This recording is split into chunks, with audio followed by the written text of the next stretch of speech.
Arfield, 1-0 Burnley! Scott Arfield! He's been threatening that recently, and all the Burnley players run to the Darwin end. Burnley win the next ball. Here's Rory now. On the outside, decent. Barnes! He got it! Ashley Barnes with it! What a cross from Rory! And there was Ashley Barnes! And Burnley leading the derby. Obviously quickly finds Benson in space at the byline. Can Burnley get a goal here? Back for Brownell. Saved by the keeper. Burnley won it to the end. That is magnificent. They deserve that. On by Paul Teller. Off for a hat-trick. He's got it. Hat-trick for Nathan Teller. Oh, he's on fire at the minute. 3-0 Burnley. It's Nathan Teller's day. And Burnley are 3 up here. Fantastic derby.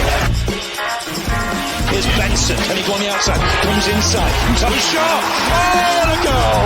Manuel Benson once more. That is top class. Burnley have done it. Fantastic. Clarets deserve the championship title.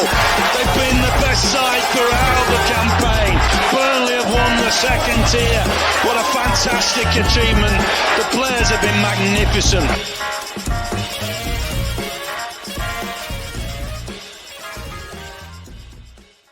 Yes, hello everyone and welcome along to the latest instalment of the Turfcast podcast pre-game show with me, Joe Redman, ahead of a midweek clash all the way down south against Plymouth. What a time to play them. What a time. I know you guys had to do it as well. Plymouth lads had to do it as well earlier in the season, but the EFL and Sky Sports can hang their heads in shame. An absolute disgrace that we have to travel so far on a Wednesday. But as usual, I am joined by a fan of the opposition. And as you can see, I'm joined by Ben, and he's from Argyle Life. How you doing, mate? Yeah, not too bad, thanks. Obviously, having to talk about football, not as good as it could be, but otherwise good. Looking forward to this game. At least, at the very worst, we can get it out of the way and tick it off, and look at games we might have more of a chance in.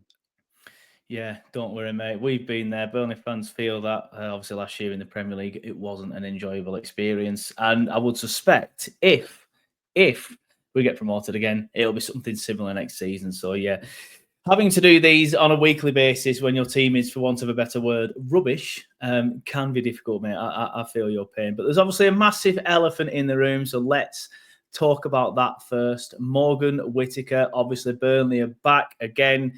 They were looking at him in the summer, looking at him again now in the January transfer window. We are recording this on Tuesday. Obviously, the game's on Wednesday. So first of all, just a quick note to the YouTube channel members. Apologies, I couldn't get this out as an early release. Obviously, the quick turnaround means I just need to get it out. But I'm speaking on Tuesday, just 3 or 4 hours after the BBC reported that Burnley have gone back in with a second bid for Whittaker. This comes after we bid earlier in the window, and the likes of Hull and Middlesbrough have started showing interest then recently. So, Ben, just want to get your thoughts or anything you may have seen from the Plymouth side, about this second bid and Burnley's interest in Morgan Whittaker. Yeah, I think it's quite funny because the Borough bid came in, and apparently Nixon was reporting that was 4 to 5 million with add-ons. And in my experience, bidding wars, the bids are supposed to go in the other direction, not get smaller. Yeah. I think everybody knows that the last few weeks, the sacking of Wayne Rooney, the sort of drop off that we've had, we're in a position now where our hand might be forced. Because if we drop, which is looking increasingly likely, I think Opta have us at something like 77% chance of dropping, and I think that's about right. Yes, there's a long way to go, and if you look at QPR and you look at Wednesday last year, they were bottom this time they were in the bottom 2 this time last year, got out of it. So there is still chance, but I think they had managers coming in making an impression already by that point, even though they weren't necessarily getting the results. So it looks like we'll go, and we'll obviously, clubs are hoping that it'll be 1 less year on his contract as well, or 6 months less on his contract, one less year to bargain with. We'll be in League One. He'll definitely want to go and improve his career. So I think clubs are hoping that by lowballing, we will that eventually be forced to sell. And I think it's likely. We said to some when I was on Twitter, I've abandoned X, as it's now called, because of just how much vitriol is around. But it was quite fun talking to Burnley fans back in the summer. They're sort of saying, "Oh, he's going to leave. He's going to leave." It's like, he turned down Lazio. It was his choice not to go to Lazio. It's not the club's choice in the summer. So I wouldn't be too confident. And as it was, that didn't come through. Now, all he talked about is he was turned by the Burnley offer, but it just wasn't quite right for him. I think he's sort of come out and said that in so many words. You've probably got the steal on maybe some of the other clubs, because it's an offer he was entertaining, at least mulling over in the summer. So I think that Argyle want a bidding war. They know that they're probably going to have to sell, but I think if they want to get the most they can get, sorry if you can hear my dog. If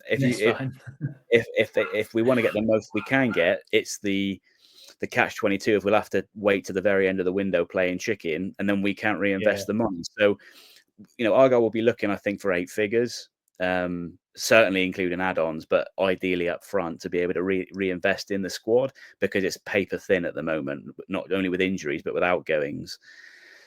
So Argyle really are between a rock and a hard place. I do feel like they'll try and hold out for something in the region of 10 million, or at least something that gets to a reachable 10 million with add-ons, if not 12 million with add-ons. That's kind of the figure that was bandied around in the summer as being acceptable. We appreciate now, I think, as a club that is, and as fans, that might be ambitious, but he got that goal against Brentford, which sort of put him back on the map, that he has got his quality. And a lot of the problems I think he's suffering is the lack of support cast. I know you want players who can come in and do things on their own, a bit of magic, but when you put him with good quality around him, when he's got a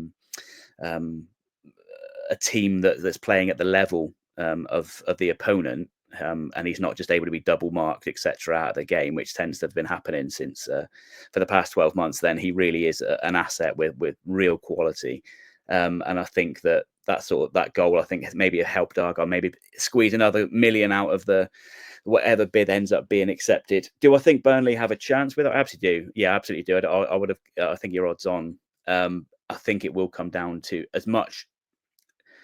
He is a footballer that's quite sensitive as a person. I think he's sort of talked about being at home in Plymouth and family being more important than necessarily the top end of his career or money. So I think the fact that he was entertaining the Burnley bid means he's thought about it in that context too. Mm-hmm. Now, can he get his head around some of the other clubs and bids that are coming in? And, possibly, but I do think Burnley have the upper hand. And of course, the litmus test is going to be whether he's in the squad and playing tomorrow as we're recording. I think that's going to be the big, the big tell. At the minute, it's all quite hush hush. Argyle are quite good at keeping stuff close to their chest, and it's normally leaks from player and agent ends that sort of get out when there's information. They sort of closed up a lot of the pores in the information leaks over the summer, so there's very little to go on from the in the nose at the moment.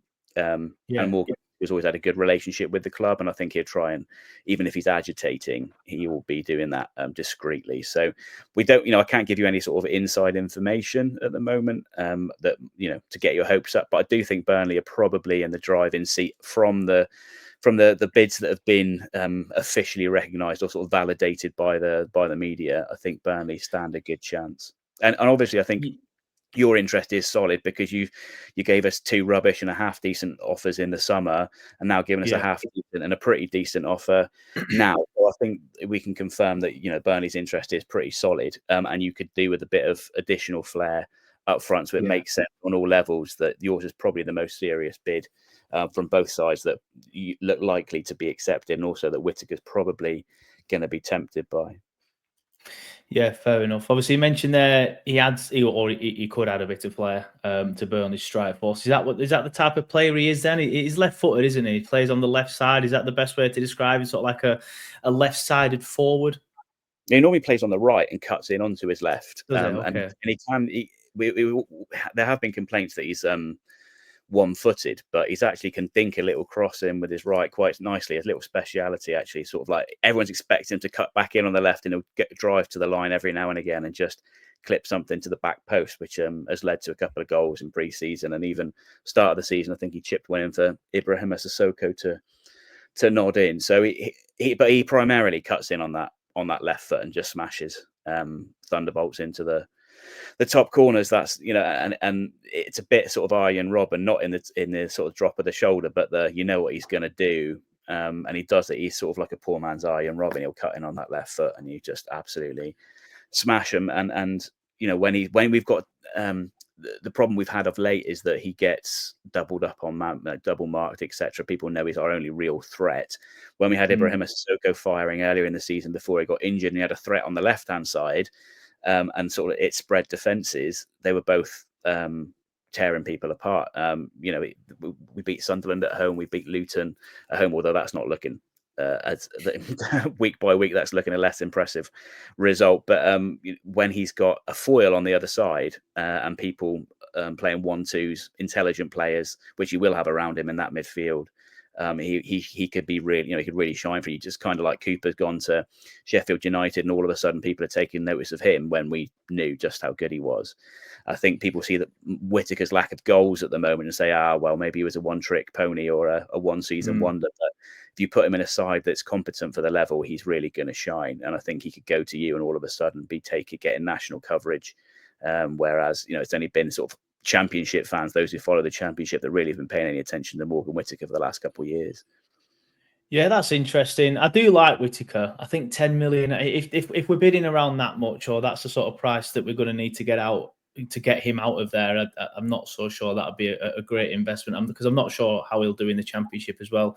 In the Premier League next season, if we go up. Obviously, I know it's a big if at the minute, but I do like him, so it'll be interesting to see what happens with that. I think he stays at your place, if I'm honest with you. That's just no inside information again this side, but I don't know. I just the vibe I get from him is that he's not that bothered whether he leaves or whether he goes. And if that is the case and Burnley need a big bid, then I think we'll just end up annoying you again like we did in the summer with the half-arsed bids. Someone suggested 10 million or 9 million and you take Obafemi back would be acceptable. Yeah, he's yours now, mate. You can't give him back. No takebacks. Yeah, I don't think he is bothered. I think because he likes it in Plymouth as much as from the work side of things, if you want to call it, it's not great.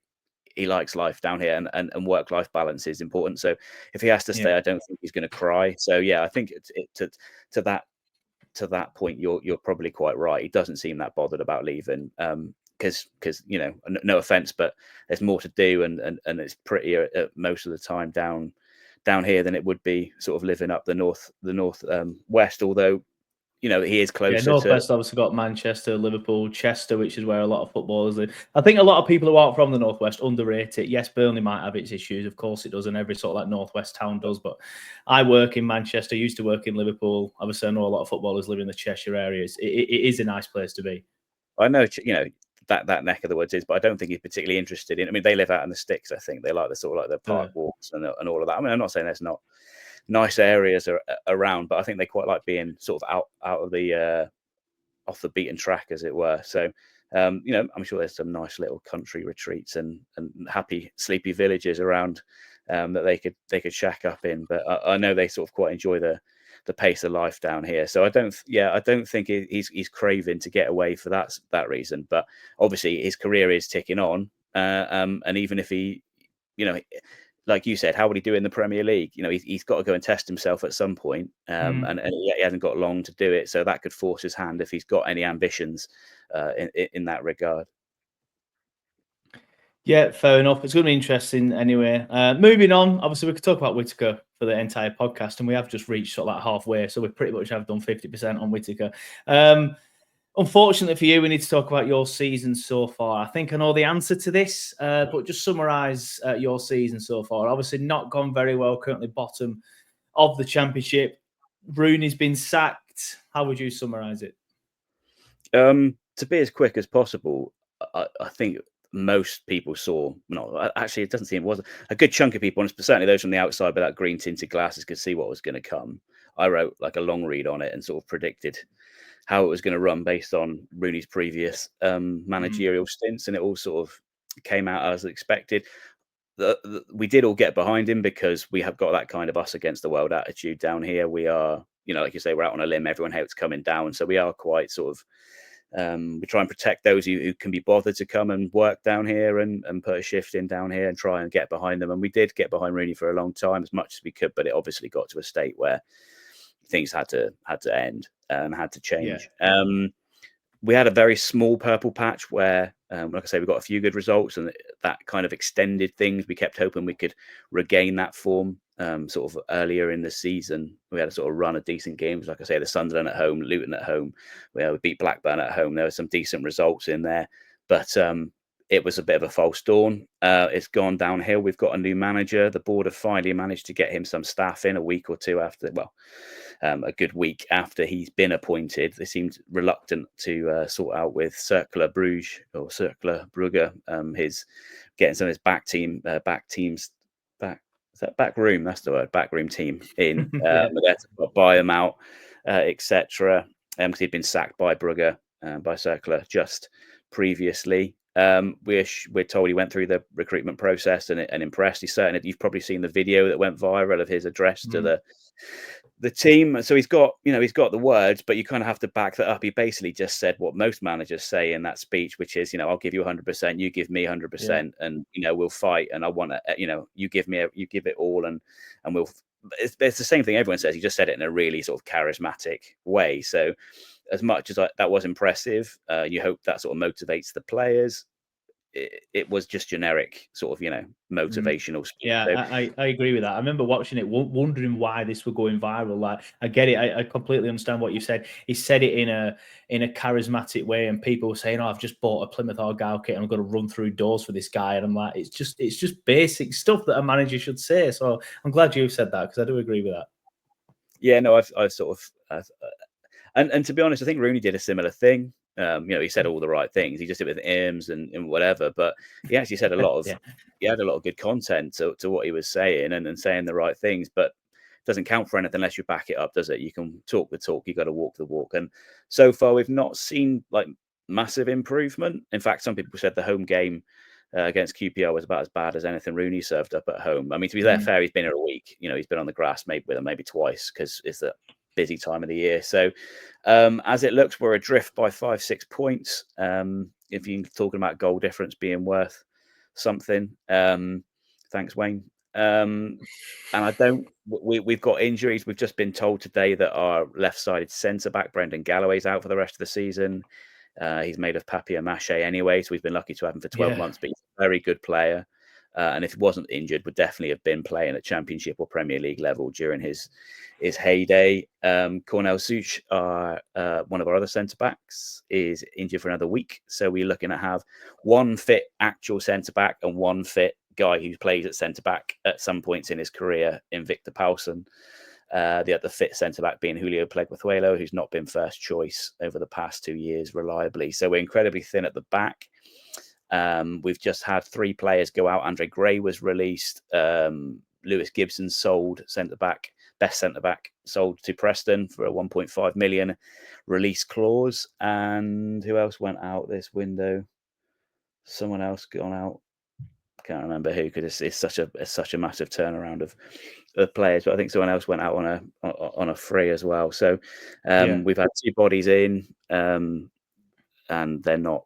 We've got a left wing back who is a position we're not actually needing to cover, but he's a body in, and we're just really struggling. We need midfielders, combative big midfielders. We need a number 9. We need at least 2, maybe even 3 centre backs if the manager wants to play the back 3 that he did at Brugge. Although at times he played a 4, in which case we definitely need some. We've got like a million wing backs and no full backs, if you know what I mean. Proper defensive. So our squad's a state, and we've got about a week to sort that out. Otherwise, we're going to be down. And if anything, I'd suggest us rebuilding, not accepting our fate, but trying to bring in players who fit both profiles, if you want, of Championship and League One, rather than sort of putting all our eggs in the basket of Championship survival. Yeah, so that's fair enough. Yeah, I do want to talk about your manager. I'm glad you've kind of sort of like skimmed over him. Miran Muslic? Is that Yeah, what I'm saying? Yeah, Miran Muslic. yeah. Obviously, he said not at the best of starts, but not been here that long, not had time to really impose his style on the squad. But what is his style? How can we expect sort of like you to line up? Like, how are you going to play against us? Well, that's the thing, because he tried implementing a little bit more of his style last Saturday against QPR, and it was just not right. And the problem we've got, it's quite similar for Rooney. We've had different managers with different styles and different formations as their preference for like the last 18 months, 4 different sets of managers and tactics and styles. And Muslic is a very I don't want to say heavy metal, but it's a high press. It's a fast counter-attacking, try and trap the opponent in almost, I'd say, territory based rather than possession based. It's got sort of low possession football, but it is very much sort of like, if you're a rugby fan, it's very much sort of like smash it into touch, pin them back in the 22, and so even give the ball away, play it high, try and get the second balls. If you don't get the second balls, harry them, try and win the ball back, and just keep the ball out of your half kind of style. If you look at the metrics and things, that seems to be the way he plays. Very high intensity. It's going to be physically demanding on the squad, given we're so thin. That's a worry. But we're also just not got the players for that. We've got a small squad. There's no real giants in the squad. So the first ball, second ball kind of idea in and of itself sort of falls a bit flat. We don't really have the personnel for a back three because we've sold a bunch of our centre backs over the past 2 windows and not really replaced them. So this idea of 3-4-3 hammering at people, heavy press, just doesn't really suit what we've got. We're short in the midfield. We've got Darko JB on loan from Leeds, who's very athletic, but is still a raw prospect, has good games, has bad games. He splits the opinion of the fans, and sitting alongside him is Adam Randall, who is very competent. For a small guy, he jumps very well. He's very strong. But they're probably their only 2 midfielders who can play that role in the middle. If one of them gets injured or needs a rest, which of course they will, we don't really have anyone there to replace them. And even then, I wouldn't say they're up to doing it at championship level, this style that he wants to play. So we kind of need a first choice in every position on the pitch other than the wide position. The spine of the team basically needs an overhaul to play this sort of heavy metal style, this high press, intense press, physical. Like in the Belgian league, Brugge team covered the most ground, expended the most energy. All the physical metrics was top. So the championship is yet again more physical and faster and covers more distance than the Belgian Pro League. So it's going to be tough to do with the squad we've got, to be honest. And to be fair, I think he has acknowledged that he's got to adjust to do a job to keep us up, and then maybe go again and try and go more his style in the summer. So hopefully he will be able to pare it back and integrate it with with the tools he's got available, because if he doesn't, we're just done. Yeah, it's interesting you mentioned there, like high press, and I'm not sure you have the players to do that against us. So it's going to be interesting to see how you line up tomorrow night. Obviously, I think if your midfield tries to go toe to toe with our midfield, even though our midfield did just get bullied by Sunderland's midfield, I think it's fair to say. I'm not sure you do very well against us. I think we might be able to pass it round you and sort of like beat the lines. Fingers crossed anyway, if that's the way you go. I think the best thing you could do is set up in a similar way to what you did at the Turf, but I'm not sure many teams will do that at home, is just sit back and say to Burnley, come on to us, because you saw how much we struggled. Obviously, we got the win in the end, but we really struggled against you at the Turf. I do want to talk about Obafemi again. You've quickly mentioned him as well. Sounds like he's not done too well down there, I think it's fair to say. What are your thoughts on Obafemi? Yeah, he's hot and cold. I mean, I don't know what your experience of him is really, to be honest, but sometimes he doesn't look interested. Sometimes he scored a couple of goals and they've been nice goals. He's got obvious quality. I remember there was one touch he took, I know we're running short of time, but he shaped his body as if he was going to receive the throw in. He shaped his body as if he could take it and turn down the line attacking. And as it came to him, he just used his left leg to ping it with his thigh, just ping it to the left. So the defender had committed to press him hard, and he pinged it to the left and just had loads of space to turn into. Completely sold it. And little things he does like that are real top quality, like real, like he's got a brain. He's got a footballing brain. The defense stood off him then for the rest of the game because you thought, God, he's me. I absolutely bought that, and they just bought him space for the rest of that match. And he could get the ball and turn constantly. But in other games, he just looks like he's not paying attention, and he won't make the run when the run's obvious. He won't sort of. I don't know if it's an attitude problem, if it's a mental health problem, if it's just an attention span problem or what. But he's clearly got top tier brain and top tier talent when he's applying himself. And most fans, of course, it's the lazy observation of you see the games where he doesn't put anything in. It's just like, well, you then have a negative perception, and that kind of feeds on. I think he's done pretty well down here in terms of his core abilities. Definitely able for us, for our level. If he could play like that, or even sort of we could get 8 out of 10 out of him every week, he'd be starting each week. But when he's on it, he's on it, and when he's not, he's not. And you can't at our level. We're better off having average players who what you're going to get every week than taking a chance on. It's all right having a Morgan Whittaker in your team where if he gets double marked out of the game, well, that is what it is. At least it's making space for everyone else and they can try and have a go. But if you start having 2 or 3 of those sort of flair players or players that, you can't always get 100% out of it, it's not reliable when you're at the bottom scrapping. You need something different. Yeah, fair enough. I think a lot of Burnley fans will sort of like resonate with that. I think there was some games where Obafemi just did look a little bit not disinterested, but just couldn't really get into the game. I weren't sure whether it was a quality thing or, like you say, an attitude thing. Moving on then quickly, a couple of predictions from you, please. Obviously, predictions for the game on Wednesday night, please. What's your score prediction? 3-0 Burnley was my prediction. We had like a competition at the beginning of the month where we have to put in like the month scores. Yeah, and I predicted 3-0 to you. Mate, we do not score goals. Like, sorry, we don't defend. Don't worry. I go 1-0. 1-0 Burnley. I think we just don't score goals, mate. Like, out of our last, I'll just quickly get them up on screen just so I'm not sounding like an idiot. But our last 4 games, not including the FA Cup: Burnley 0, Sunderland 0, Blackburn 0, Burnley 1, Burnley 0, Stoke 0, Middlesbrough 0, Burnley 0. So in our last 4 games, we scored 1 goal. All right, there's been games in there against good sides, but yeah, we just, like you saw, we played Oxford at Oxford and that were 0-0. You know what I mean? There's been far too many 0-0s. 0-0 at home to QPR, 0-0 at home to Derby, 0-0 at home to Preston. That is our issue, and that's why you should donate Morgan Whittaker to us, mate, because I think that will really help our goal scoring problems. But yeah, 1-0 Burnley for me, and I think I'm pretty much saying that throughout every scoreline. But you look like you want to say something, mate. Go on. It's a safe bet then, is it 1-0? It's like, you give us 3 points and you can have a million off Whittaker, to be honest. So. Yeah.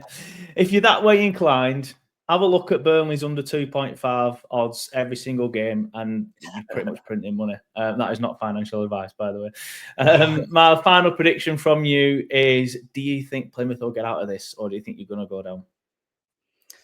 I have hope, but I think 77% chance is about right of that Opta prediction for our relegation. I just think there's no basket cases. I know once in a while you get someone drop off, but last season there were a few basket cases and a couple of them saved themselves, but others replaced them. Birmingham pointed Rooney, didn't they, and shot themselves in the foot. We appear to have done that in full knowledge of what he did at Birmingham and achieved the same result. I think it'll be too little too late, even if Muslic does get a bounce. But at least there's hope there that he can do something and bounce us back. We're in a good place financially as a club. So no, I don't, but it's not necessarily the end of the world. We can go again. Yeah, well, good luck to you, mate. I hope you stay up. I hope you stay up at the expense of, I don't know, Preston North End. That'll be a laugh. Cardiff. I still have very, very, very faint hopes that Blackburn will get dragged into it, but I think you'd have to lose pretty much every single game between now and the end of the season for that to happen. So, bloody hell, Luton second bottom. I didn't realise it had gotten that bad for them. That would be funny if they went down. Again, I've got no bad blood with Luton. I just think it will be funny going straight through the divisions, especially when a lot of people predicted them to win it, and I was like, there's no chance they're going to win it. But yeah, we'll wrap it up there, mate. Before we do go, do you want to let everyone know where they can find you and your Plymouth Argyle content? Sure. Find us on Argyle Life or Green and White Podcast. The Green and White Podcast is the podcast arm of the Argyle Life website, but the Argyle Life website has written reviews, written previews, all that kind of stuff, analysis. But the the pod, the Green and White pod from Argyle Life, is where you'll find us ranting about the 3-0 battering you gave us and the fact that Muslich can't do anything and he's handcuffed and all of that. If you want a good laugh after the match, yeah, Green and White podcast, but also Green and White podcast or Argyle Life on all the socials. TikTok, I believe, even nowadays. It's not my remit. Aaron, who you spoke to last time, is in charge of all that. But yeah, X, Blue Sky, Twitter, whatever it's called nowadays, that one, and Blue Sky, and what else? YouTube, Facebook, yeah, all of that, Gubbins. Thank you. Yeah, happy days. No, you're welcome, mate. Well, thank you for coming on the show. It's been a pleasure. This is a bit where I normally say I'll see you next season, but I'm saying to people, I hope I don't see you next season. But I mean that in the sense that we've gone up, not that you've been relegated, mate. So good luck for the rest of the season. I hope you stay up, but obviously good luck after Wednesday. Cheers.